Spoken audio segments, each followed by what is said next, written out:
Hello and welcome to World in 2 Minutes, brought to you by trtworld.com.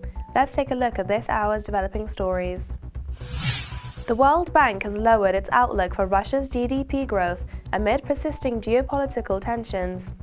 The outlook was lowered to 0.5% in 2014 from the previous forecast of 1.1% based on the assumption that geopolitical tensions would subside. The World Bank said that a return to higher growth in Russia would depend on private investment growth and an increase in consumer sentiment. The World Bank also predicts Russia's inflation to reach 8% in 2014. Ukrainian peace efforts stalled after pro-Russian insurgents called their own elections in defiance of a deal under which both the insurgents and the Ukrainian army were to begin withdrawing heavy weapons.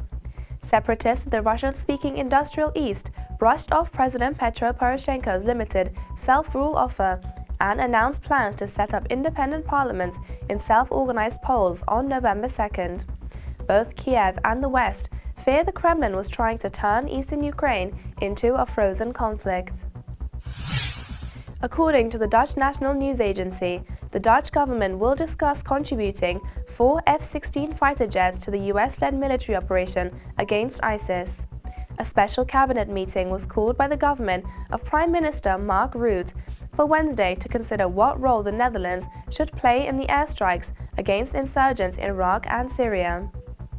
The Dutch contribution had been on the agenda for a weekly cabinet meeting on Friday, but was brought forward due to developments on the ground in Syria.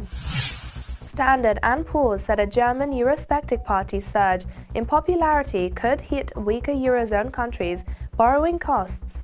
According to S&P, the Eurosceptic alternative for German party's promise to abolish the euro, reduce government borrowing, and devolve competencies from the EU back to nation-states had galvanized opponents of European bailouts, including some German taxpayers who fear financial risks.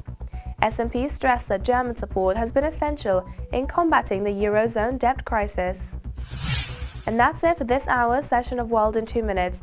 You can check back with us at trtworld.com once every 2 hours for more stories.